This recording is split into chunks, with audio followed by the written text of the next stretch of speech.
Noches. Buenas noches a toda la audiencia que gentilmente nos ha esperado. Hace nada, el 10 de marzo, aprovechando esta diapositiva que ya es la presentación del doctor, se celebró el Día Mundial de Riñón. Múltiples actividades se desarrollaron con el objeto de la nefroprotección. Y ese tal vez es cada vez el norte que queda más diáfano, en que es hacia la nefroprotección que nos debemos dirigir. Hoy hemos tenido que superar algunos obstáculos, pero antes quisiera recordar un poquito de historia. Dicen que una vez antes de la revolución en Simón Bolívar hubo un temblor, cosa curiosa, un temblor en Caracas. Fue hasta un Viernes Santo. Y dijo, en la épica, en la historia épica, se le pone en palabras de Simón Bolívar, se dice que dijo que aún ante las dificultades, él se iba a sobreponer a todo eso y iba a independizar todos estos terrenos. Hoy, frente a las dificultades tecnológicas que cada vez nos juegan un pasito, pero que no nos van a dejar rehusar la intención de que el tema nefrológico debe ser un tema no de nefrólogos únicamente. La prevención primordial, si vamos a hablar de prevención, la prevención primordial es tratar de que menos gente se haga diabética, tratar de que menos gente se haga hipertensa, porque esos son los dos insumos principales para la enfermedad renal. Entonces, en este empeño en que está la Asociación Colombiana de Nefrología de hacer más fácil el acceso al conocimiento nefrológico, tanto a nosotros los nefrólogos como a los médicos de atención primaria. En ese afán seguimos en la jornada de educación continua, que es la segunda, y hemos tambaleado en el principio, pero no vamos a desfallecer en el intento de continuar con estas jornadas de educación continua dirigidas a un amplio auditorio, no solo nefrológicos, sino de médicos internistas y médicos generales y médicos en formación. Esa es una de las finalidades de la Asociación Colombiana de Nefrología y ese objetivo sigue siendo claro. Entonces, pidiéndoles disculpas, hago la presentación del doctor Víctor de la Espriella. Es colega, trabaja en Montería, pero más que colega es amigo. De las mejores calidades académicas y personales. Él hoy nos va a tratar de disipar algunas dudas entre lo que es mito y realidad en la nefroprotección. Doctor de la Espriella, le doy la bienvenida, el auditorio es suyo, no sin antes agradecerle de antemano y le debo un abrazo que apenas lo vea se lo daré por su gentil colaboración. Doctor de la Espriella, el auditorio es suyo. Siga. Doctor Mario, buenas noches. Muchas gracias por la invitación y igualmente con esas palabras suyas el compromiso es aún mayor y espero pues que esta presentación sea de la expectativa de todos los que están en auditorio. Mire, yo quiero comenzar con esta diapositiva por una razón simple. Cuando el doctor Ariza me invitó a hacer esta presentación acerca de mitos y realidades en nefroprevención, automáticamente se nos vino a la cabeza decir, venga, ¿quiénes son las personas que mejor me pueden decir a mí cuáles pueden ser los mitos, ¿sí? O cuáles son las realidades que se pueden manejar en nefroprevención? Inmediatamente me fui a los integrantes de nuestro equipo de salud del cuidado primario. Es decir, hoy queremos poner aquí mitos y realidades en nefroprevención, ¿sí? Lo que el equipo de cuidado primario debe conocer. Y es el mensaje que debemos los nefrólogos, y como muy bien lo explicó el doctor Ariza, que debemos los nefrólogos transmitir, porque realmente, como ustedes bien lo saben, y voy a comenzar con dos cifras, la real pandemia de la enfermedad renal crónica nos sobrepasó hace ya un tiempo. Esperamos, recuerden ustedes, con cifras muy optimistas que para el 2020 íbamos a tener 30,000 pacientes en diálisis y hay alrededor de 35,000. Es decir, que este problema sigue siendo supremamente gigante y que nosotros los nefrólogos tenemos que educar y plantear muy bien el problema hacia todo el equipo de cuidado primario, que es donde se concentra la mayor cantidad de pacientes con compromiso renal. Quiero comenzar con una cifra, y es una cifra que siempre es impactante. De la Universidad del Norte hicieron hasta el 2017 un trabajo acerca de cuánto era el costo de atención de enfermos renales desde estadio 1 hasta estadio 5. Y eso lo cuantificaron más o menos en 10.5 billones de pesos, aproximadamente 2.5% del Producto Interno Bruto de Colombia en ese año. Realmente son números astronómicos, quizás no nos caben en ninguna calculadora, pero que nos sigan a nosotros volviendo hacia la prevención como la mejor estrategia que existe para que las personas con enfermedad renal no sigan progresando. En la declaración de conflictos de intereses para esta presentación, no tengo ningún conflicto de interés para hacerlo, y cuando le pregunto a estas personas, a los médicos, a los enfermeros, a los nutricionistas, venga, ¿de qué creen que debemos nosotros hablar en ese conversatorio? Porque yo esto más que una presentación, al final quiero convertirlo en un conversatorio. Y salieron, créanme que más de esos números que les pongo ahí, que hoy vamos a trabajarlos en 8, salieron por lo menos 12 a 15 puntos, pero vamos a tratar de tomar los más grandes. Primero, mitos y realidades en la definición de la enfermedad renal crónica. Segundo, mitos y realidades en la ingesta de agua. 3, mitos y realidades en nutrición y proteínas. 4, mitos y realidades en el uso de antianémicos. Quinto, mitos y realidades en el uso de medicación en el metabolismo mineral óseo. Sexto, mitos y realidades en el uso de inhibidores de bombas de protones. Séptimo, polifarmacia en progresión de enfermedad renal. Y el octavo, ¿cierto? Los mensajes finales que con la venia de ustedes quiero construirlo en conjunto con todo el auditorio. Comencemos. Definición de enfermedad renal crónica. Pareciera que todo el mundo desde el 2002, cuando salieron estas guías KDOQI, nos quedó supremamente claro cuál es la definición de una enfermedad renal crónica. Quizá esta diapositiva es muy familiar para todos, pero ¿cuál es la realidad? Que existe una definición que después de muchos años, la definición se dio y todos tratamos de estar dentro de ella. Pero veamos cuáles son las situaciones consideradas como daño renal para el diagnóstico de enfermedad renal crónica. Uno, que el daño renal esté diagnosticado por un método directo, es decir, una biopsia renal, o diagnosticado en forma indirecta por marcadores como albuminuria o proteinuria, alteraciones del sedimento urinario o pruebas de imágenes. Que la determinación de la creatinina y la estimación de la tasa de filtración o el aclaramiento de creatinina se debe hacer mediante una fórmula, es la estrategia que tenemos nosotros para hacer. ¿Cuál fórmula? Entraremos a discutir más adelante. La determinación del índice de albúmina-creatinina en las muestras aisladas de orina son la forma como se debe hacer la determinación de esta relación, de este cociente. Y el análisis del sedimento urinario mediante una tierra reactiva o una microscopía clásica en el laboratorio clínico. Las fórmulas, bueno, discusiones altísimas, Crocov-Gol, ustedes saben que muy bien hay que traer siempre Crocov porque es la que en cuenta alto costo se tiene como medición con oposiciones o no, o a favor o no del concepto de los nefrólogos, y la MRD, que es un poco más compleja de aplicar, pero que con una aplicación normal, ahora bastante usuales en nuestra red, podemos hacerla de manera muy sencilla. Tanto la fórmula de MRD como la de Crocov no son precisas. Nos dan unos datos muy cercanos a la tasa de filtración glomerular y nos permiten en algunos momentos, en algunos casos, hacer errores de clasificación en ciertos grupos de personas. Sin embargo, es la forma como tenemos nosotros de objetivizar la tasa de filtración glomerular en un paciente. Es claro, no son útiles en personas que tienen tasa de filtración normal.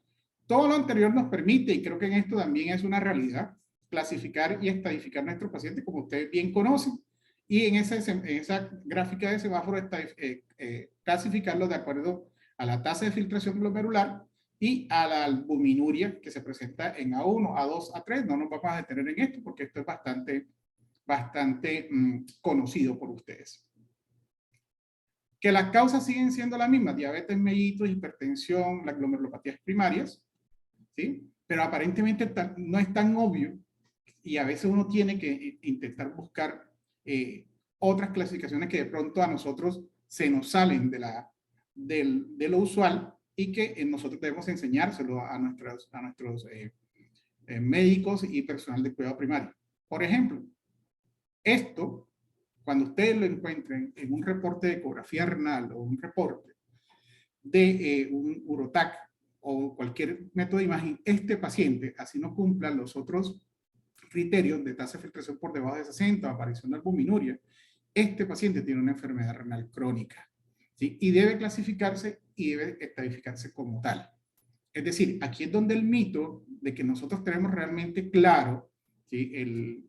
La clasificación y la definición de la enfermedad renal crónica en algunos momentos cede, ¿sí? Y en algunos momentos falla. O sea, de pronto tenemos este tipo de pacientes con tasas de filtraciones por encima de 60 y sin albuminuria y lo sacamos del radar. Pero ustedes saben muy bien todos los riesgos que se tienen cuando se padecen este tipo de anormalidades anatómicas en el riñón. ¿Que existen factores de susceptibilidad? Sí, claro, pero yo quiero llamar la atención en estas dos cosas. Disminución de la masa renal. Aquí es tomar importancia de la diapositiva inicial cuando nosotros hacemos los esfuerzos conjuntos entre la Asociación Colombiana de Nefrología y la Asociación Colombiana de Nefrología Pediátrica, en donde nosotros debemos saber cuáles son los pacientes que tienen masa renal reducida desde el nacimiento, y son aquellos que tienen bajo peso al nacer, niños que nacen con retardo en el crecimiento intrauterino, cuyo ambiente intrauterino es un ambiente hostil para el desarrollo de la masa renal crítica. Los pacientes con raza afroamericana, y cada día más leemos nosotros esto, que está en el cuadro inferior derecho, el diferir tardíamente a la evaluación por nefrólogo como un factor de progresión de la enfermedad renal. Esto tenemos que volverlo a meter al radar para que esas realidades que aparentemente están, ¿cierto? Podamos nosotros identificarla de manera temprana y poder nosotros enviar el mensaje completo desde que no solamente esto es una enfermedad de adultos, sino que puede aparecer desde la primera infancia e inclusive hacerse diagnóstico intrauterino, y son pacientes de riesgo desde el mismo momento en que nacen. Como segundo punto, queremos hablar una cosa que es bastante interesante, los mitos y realidades en las ingestas de agua. En el marco de nuestro gran río de Sinú, acá en Montería, pues nosotros queremos darle como desarrollo a estas preguntas que creo que son frecuentes y son recurrentes en cada una de las consultas nuestras. Doctor, ¿cuánta agua puedo beber? ¿Por qué yo orino mucho? Y si bebo más, orino más. ¿Es malo tomar agua? Veamos. Mire, yo quería despejar esta duda. No existe paciente renal y que solamente por el hecho de que tener un deterioro en la función renal se le diga no tome agua de una manera taxativa.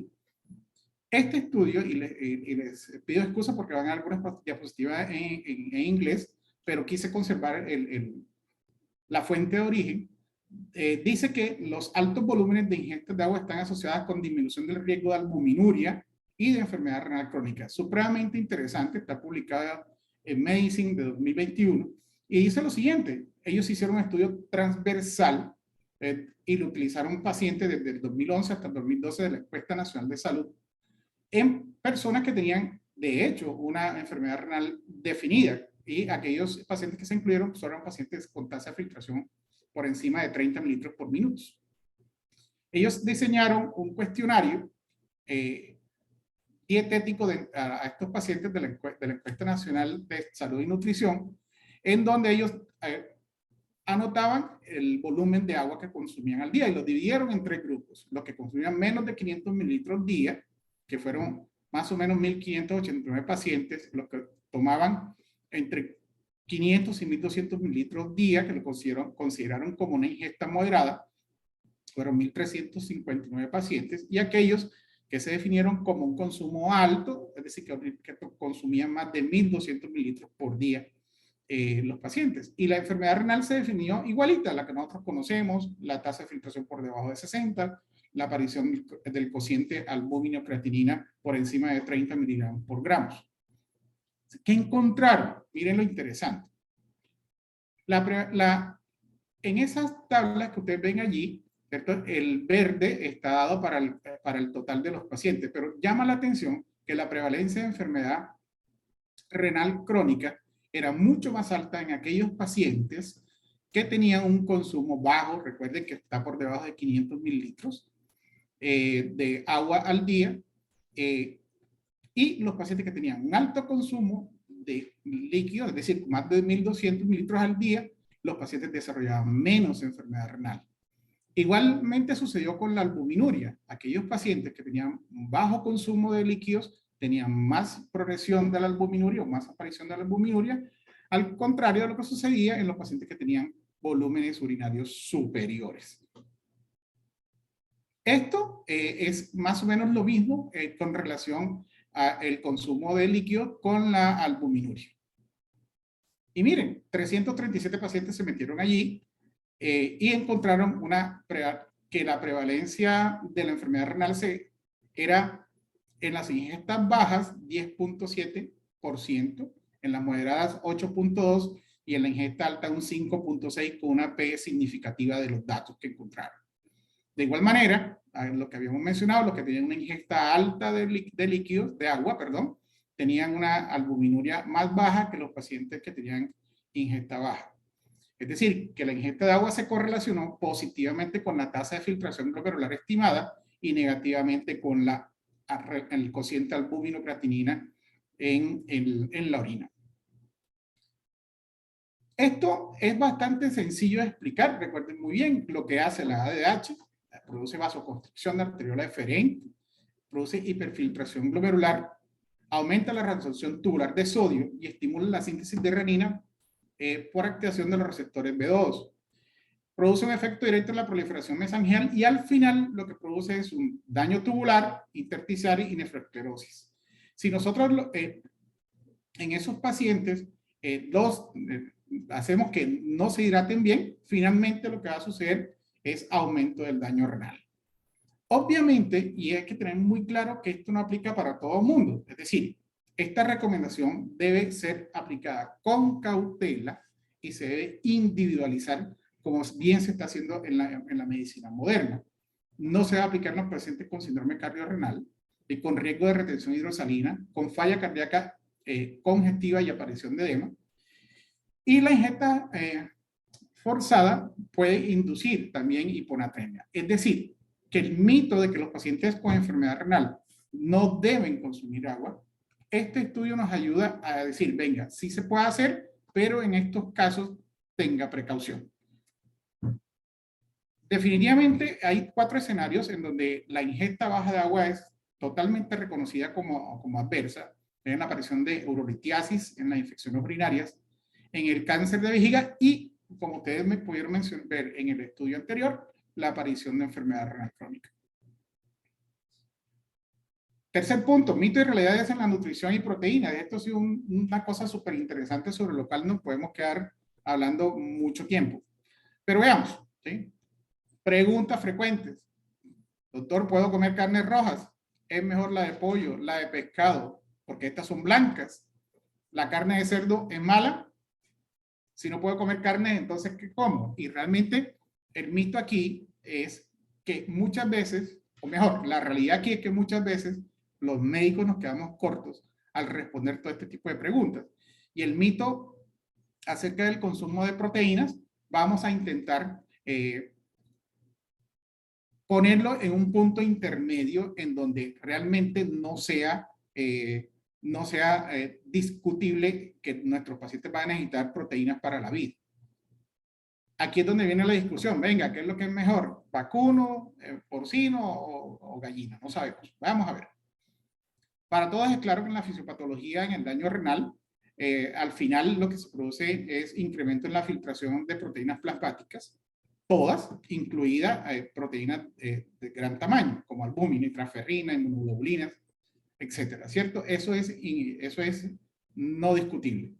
Y muy bien conocen ustedes que a diferencia de los hidratos de carbono y la grasa, que el metabolismo final, y digamos en una forma muy sucinta, en la eliminación del CO2 y el agua se hace a través de los pulmones. Pero el nitrógeno, los concentrados nitrogenados, el producto final, que es urea, ¿cierto? Se hace a través de la orina y obviamente que la restricción proteica y en el modelo cinético de la urea, reducir la cantidad de nitrogenados, y no me quise meter con el tema de la acidosis, pues nos va a ayudar a que esos riñones funcionen muy bien. Pero ¿hasta cuándo? ¿Cuál es la indicación que le debemos dar nosotros a nuestro paciente? Miren, aquí yo le quise traer esta diapositiva. Esta diapositiva es un reporte de la FAO, ¿cierto? Recuerden, de la accesibilidad de los diferentes países al consumo de proteínas. Y mire que en Colombia no es que estemos tan bien, realmente estamos a mitad de tabla. Yo creo que estamos mejor aquí en el consumo de proteínas que en la clasificación al mundial, pero bueno, ahí vamos viendo cómo van las cosas. Y realmente la accesibilidad a las proteínas pueda, casi que el 50% de nuestra población no tiene acceso a unas proteínas de alto valor, ¿cierto? Y eso es un tema interesante. Y cuando uno comienza a discutir acerca de qué tantas proteínas tiene, por lo menos la carne vacuna comparada con la carne de cordero, la de cerdo y la de pollo, realmente si ustedes ven en la tercera columna donde dice proteínas, básicamente la carne de pollo puede tener una cantidad de proteínas mucho más altas que la carne de vacuno. Sin embargo, hay un tema adicional, es que la cantidad de colesterol del pollo y la carne de cerdo y la de la carne de cordero es mucho más alta que la carne de vacuno. Y no solamente eso, realmente acuérdense muy bien que si nosotros tomamos en cuenta la diapositiva anterior en donde no se accede, sino hasta el 50% al consumo de proteínas y de carnes en nuestro país, pues hay otras opciones que las personas adoptan, que es el hígado, ¿cierto? El hígado de pollo, el hígado de vacuno, inclusive en algunas partes de Colombia, recuerdo yo, nos ofrecen tortas de sesos, o sea, nunca la he comido, pero sí las ofrecen como tal, y hay que meterlos también en ese análisis de proteínas, y recuerden muy bien que esta composición se hace por cada 100 gramos de proteína que a usted le sirve. Y el hígado, vemos, vacuno, tiene un 24% de proteínas, al igual que el hígado de pollo.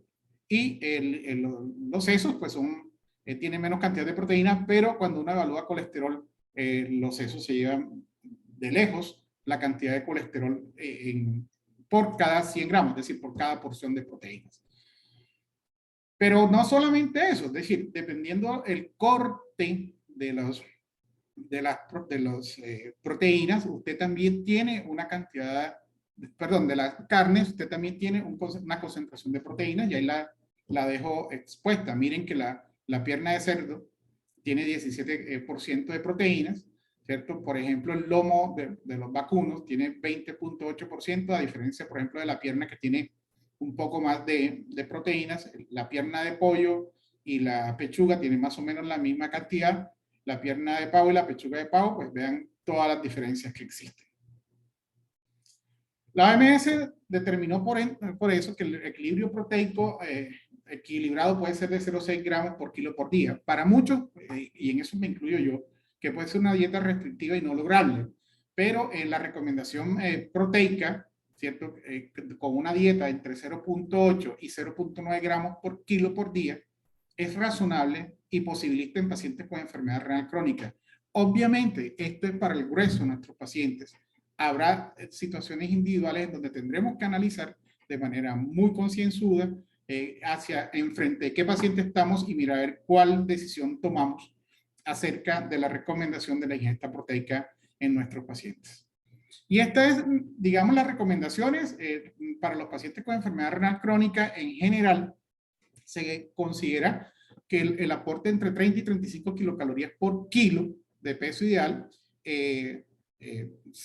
es lo que se debe manejar, divididas en las porciones que ustedes aquí están viendo, es decir, 10 a 12% como proteínas en los pacientes que están en estadio 4 y 5. Los pacientes que están en diálisis se les sube un poco el aporte proteico. Los hidratos de carbono que se hallan entre el 50 y el 60% del plato racional, y los lípidos entre el 30 y el 40%. Hay un tema que vamos a posar más adelante acerca de la ingesta de proteínas, y es el fósforo, que en las próximas slides podemos ver algunas cosas como mensajes para los médicos de cuidado primario. Este es el plato que se recomienda hoy por hoy, el cual debemos nosotros recomendarle a nuestros pacientes para hacerlo práctico realmente. Y cuando yo veo estos platos, comienzo a tener una diferencia conceptual entre conmigo mismo siquiera, porque es que muchas veces, y si ustedes ven hoy cómo está el valor del brócoli, es supremamente costoso. Y nosotros tenemos que comenzar a implementar platos con esta distribución alimentaria, pero que sean realistas y aterrizados a nuestras realidades. Yo sueño con que en algún momento nosotros podamos hacer el plato dividido de esa manera, 50% verduras, 25% carbohidratos, 25% proteína, pero que sea ajustado a la región Caribe, a la región Pacífica, a la de Antioquia, porque realmente nosotros, a Dios gracias, tenemos una comida muy variada de acuerdo al sitio geográfico en donde nosotros nos encontramos, pero en general, este puede ser la recomendación que nosotros como cuidadores primarios de la atención de nuestros pacientes podemos recomendarle, y lo trabaja muy bien nuestra nutricionista. Ojo, ¿sí? Nosotros no podemos tampoco decirle, venga, usted no va a comer carne, pero entonces ¿con qué lo reemplazo, doctor? Y aquí están partes de las respuestas.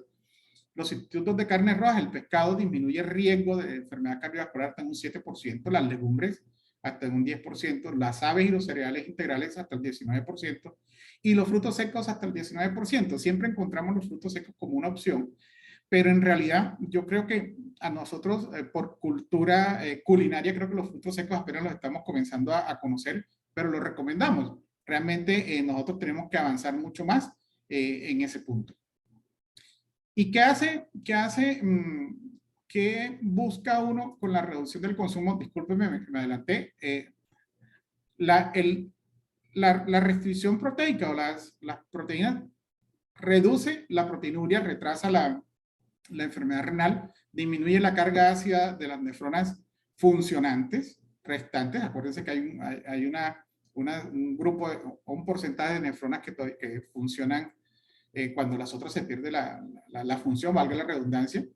Hay una reducción paralela también del fósforo, es antioxidante, mejora el perfil de lípidos, produce un efecto aditivo sobre los IECAS y ARA2 que utilizamos nosotros para el manejo de esta patología. Es antilitogénica, es decir, disminuye la calciuria, la uricosuria y aumenta la citraturia. Coadyuvante en el manejo de sobrepeso, el hecho de que uno coma carne no quiere decir que no se vaya a engordar. Realmente, acuérdense que sí tienen bastante calorías en las carnes que nosotros consumimos y mejora la resistencia a la insulina. ¿Quiénes se benefician de la restricción proteica? Los pacientes con enfermedad renal crónica, excepto los pacientes con poliquistosis renal, especialmente los pacientes con enfermedad renal diabética, los pacientes con síndrome nefrótico, con hiperfiltración, específicamente en obesidad, en los pacientes trasplantados, y no está indicada la restricción proteica en la recuperación de los pacientes con lesión renal aguda. Este tema, que yo creo que va a quedar sugerido para otras charlas, nosotros tenemos que trabajarlo muy bien. El hecho que nosotros hagamos una mala indicación proteica, una mala indicación nutricional, podemos llevar a nuestros pacientes a la sarcopenia. Y recuerden muy bien que el ambiente urémico es un ambiente que naturalmente tiende a desnutrir a nuestros pacientes. Y la sarcopenia que nosotros podamos inducir por una mala consejería nutricional produce muerte. Realmente nosotros tenemos que tratar de no inducir a nuestros pacientes a desarrollar sarcopenia. Mitos y realidades en el uso de antianémicos orales. Pues veamos a ver. Vean, es innegable que la anemia es casi que transversal a la enfermedad renal. Desde los estadios menos avanzados, del 3 hasta un 30% de los pacientes padecen de anemias definidas como hemoglobinas por debajo de 12. Y casi que un 85, un poco más de un 85%, de acuerdo a los pacientes que están en diálisis, pueden tener algún grado de anemia. Pero realmente esto nos justifica a nosotros que todos los pacientes en estadio 3, 4 y 5 que no estén en diálisis, o incluso los pacientes que están en estadio 5, requieran o tengan que tener el hierro oral, el ácido fólico oral, vitaminas del complejo B oral. Y recuerden muy bien, nuestros pacientes con ambiente urémico, la absorción de este tipo de cosas a nivel intestinal se encuentran disminuidas. Hablando de la anemia, acuérdense, bueno, esto lo conocen muy bien, hay deficiencia de producción de EPO, hay una resistencia a la acción del EPO, es decir, no solamente que no se produzca, sino que no funciona bien en el ambiente urémico. Hay un déficit absoluto funcional del hierro, hay una inflamación crónica que hace que todo lo anterior sea mucho más difícil y hay una disminución de la vida media del glóbulo rojo. Recuerden que en los pacientes renales, específicamente los pacientes que están en diálisis, el glóbulo rojo no dura los 120 días, que normalmente dura una persona sin compromiso renal.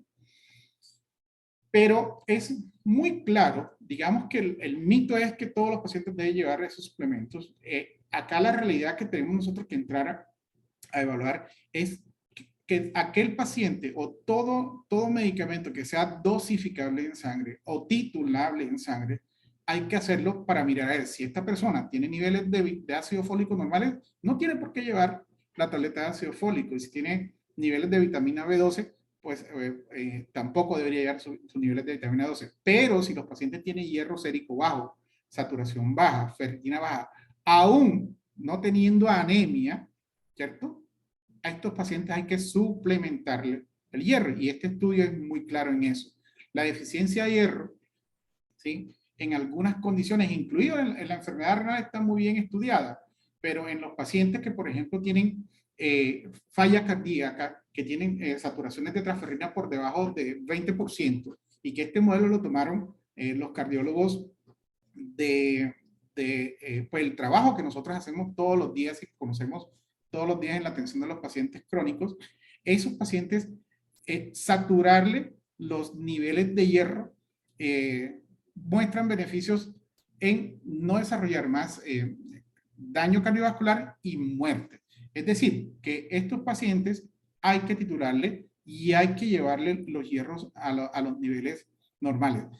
La titulación de hierro, y cuando estos pacientes tienen déficit de hierro, realmente es muy complejo tratar de lograrla con suplementos orales.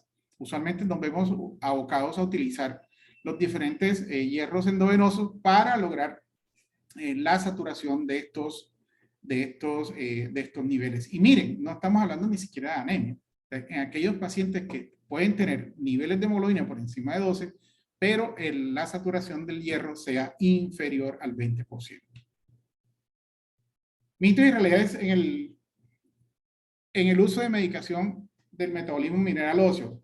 Aquí siempre me acuerdo yo de algo que hace muchos años lo hablábamos en los diferentes escenarios de nefrología, el renal kit, que todos los pacientes deberían llevar hierro, ácido fólico, complejo B y calcitriol, por el solo hecho de que el paciente sea o tenga una enfermedad renal crónica. Veamos a ver si ese mito es o no una realidad. Todos sabemos muy bien, ¿sí?, que a medida que la tasa de filtración y que la función renal se va perdiendo, lo que sucede con el metabolismo mineral óseo.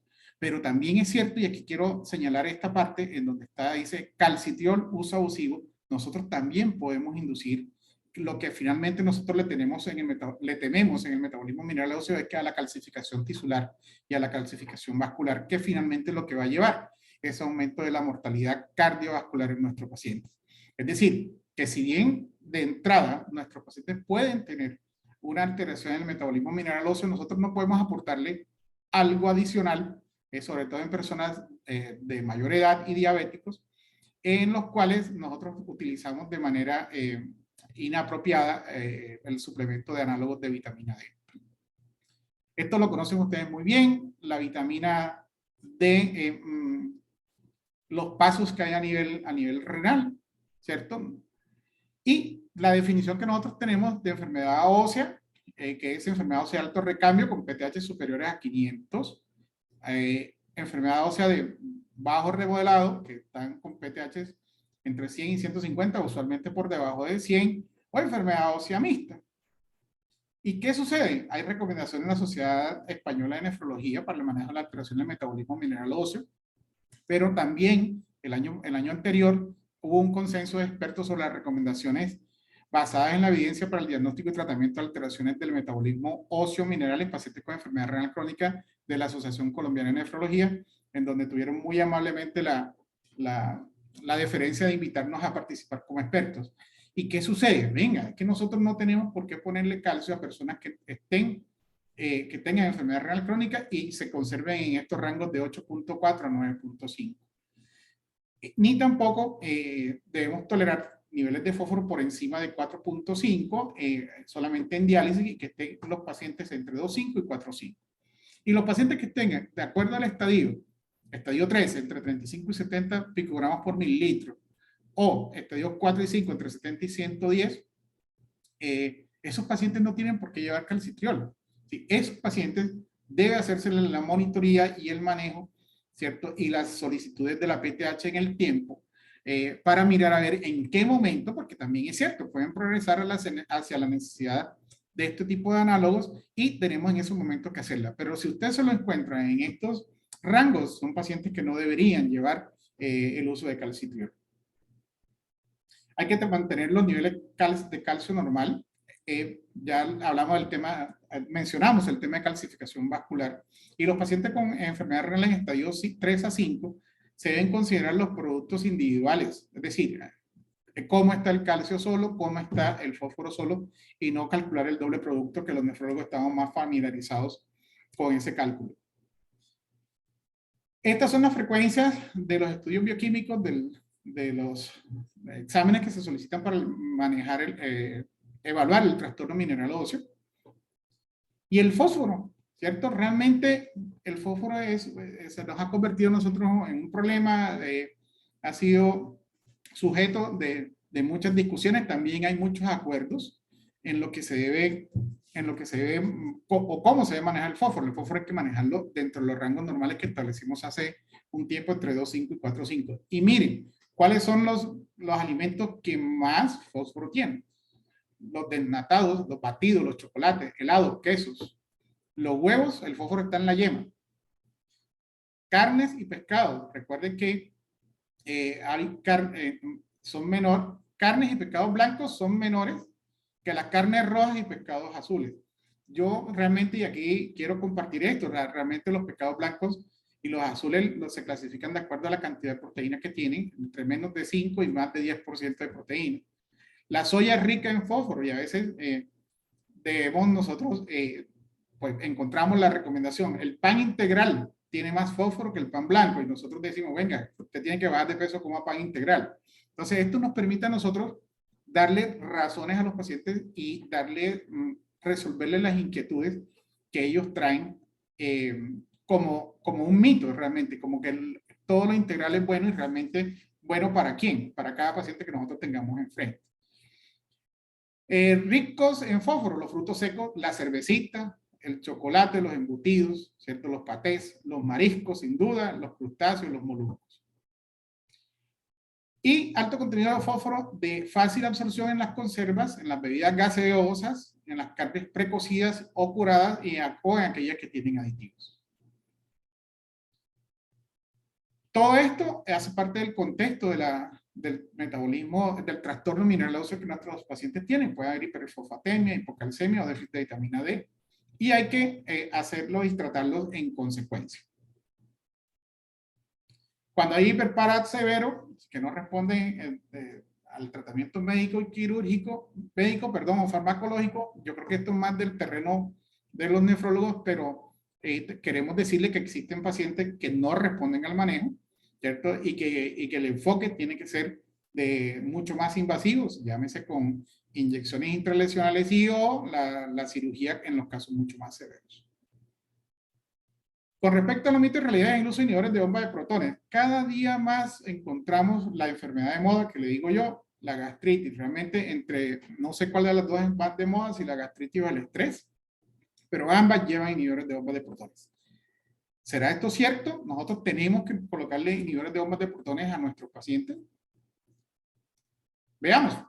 Efectos adversos a largo plazo de los inhibidores de bombas de protones. Medicina basada en evidencia. Aquí están los resultados. ¿Qué produce el uso a largo plazo de inhibidores de bombas de protones? Reducción del efecto antitrombótico del clopidogrel, aumento de riesgo de osteoporosis y de fracturas, aumento de riesgo de neumonía adquirida en la comunidad y nosocomial, aumento de riesgo de clostridium difficile y de infecciones entéricas, nefritis intersticial aguda, deficiencia de vitamina B12, hipomagnesemia, neutropenia, y existen muchos riesgos. Ojo, no estoy diciendo que los inhibidores de bomba de protones no se deben utilizar. Hay que saber en quién se debe utilizar. También hay otros efectos adversos relacionados con el uso prolongado de inhibidores de bombas de protones, cardíacos, infarto, ya mencionamos algunos, falla hepática. ¿Y en quién se debe utilizar? En pacientes que tienen esofagitis erosiva, en pacientes que hay que hacerle mantenimiento de ese tratamiento, enfermedad por reflujo gastroesofágico, disminución del riesgo de úlceras asociadas a antiinflamatorios no esteroideos, la erradicación del Helicobacter pylori y condiciones hipersecretorias. Realmente estas son las indicaciones que tiene la FDA para el uso de de inhibidores de bombas de protones de manera prolongada. De resto, nuestros pacientes no deberían, si no tienen una de estas condiciones, de llevar prescrito, como lo ve uno con bastante frecuencia, ¿cierto?, dentro de la fórmula un inhibidor de bombas de protones. Aquí está un cuadro adicional en donde se muestran los riesgos relativos de los efectos asociados, los efectos adversos asociados al uso de largo término de los inhibidores de bombas de protones. Está en enfermedad renal crónica del 10 al 20% de aumento de riesgo, demencia entre 40 y 80%, y esto sí es un punto bien interesante. Apariciones de fracturas óseas, no hubo asociación entre infarto del miocardio, pero deficiencias de micronutrientes, y vean que nosotros estamos tratando de nutrir a nuestros pacientes, y este tipo de medicamentos que uno no lo hace de manera intencional, pues termina uno haciendo menos de lo que uno realmente cree que está haciendo con el uso de estos medicamentos.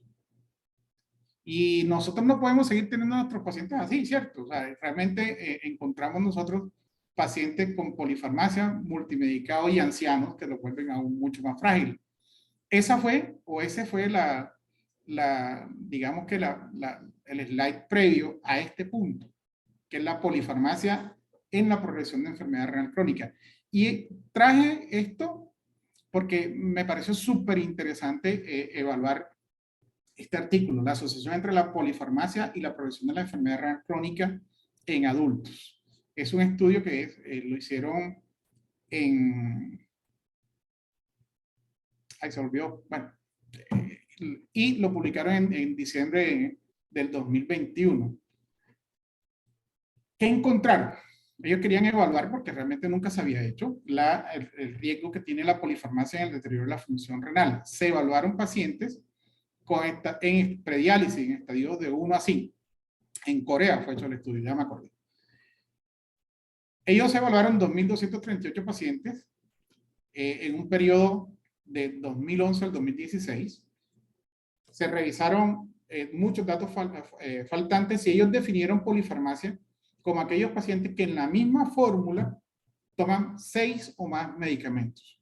Es decir, puede ser cualquiera de nuestros pacientes en estos momentos. ¿Qué encontraron? Ellos definieron los eventos renales como los tenemos conocidos: disminución de más del 50% de la función renal, duplicación de los niveles de creatinina o el inicio de terapia de reemplazo renal durante la evaluación. Se hicieron un tratamiento de datos teniendo en cuenta los intervalos de confianza y la regresión proporcional con análisis de Cox.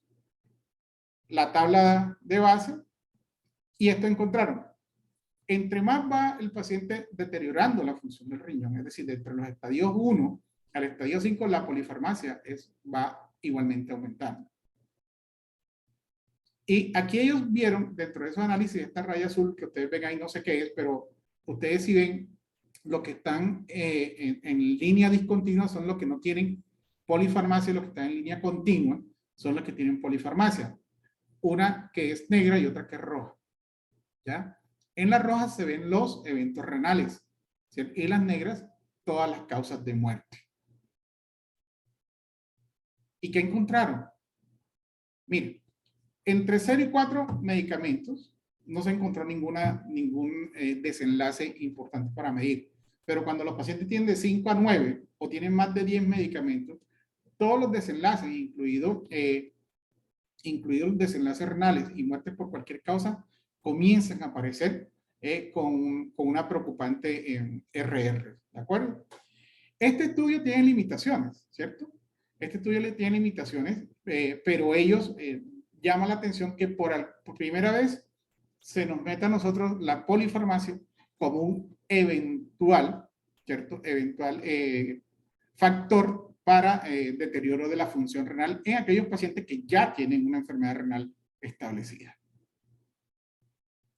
Aquí termino realmente. Yo creo que los mensajes para llevar a casa son, y lo dejé siempre abierto porque sé que hay temas, algunos que ya han sido tratados en otras partes, pero hay otros que son mucho más nuevos para todos nosotros. Y queremos, como mensaje grandote, es que individualicemos nuestros pacientes. Cada paciente es un mundo. Tenemos muchísimas herramientas para tomar la mejor decisión sobre pacientes.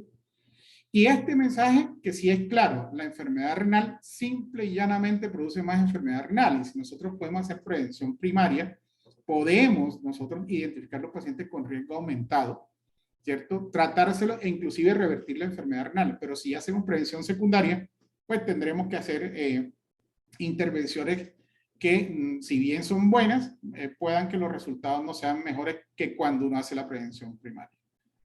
Estas son mis redes. Si ustedes alguno tiene interés, ahí puedo responderles lo que ustedes gusten.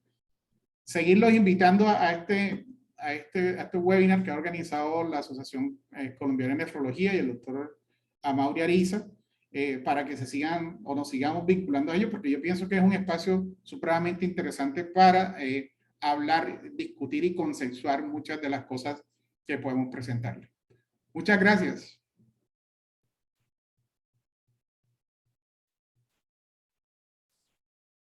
Okay.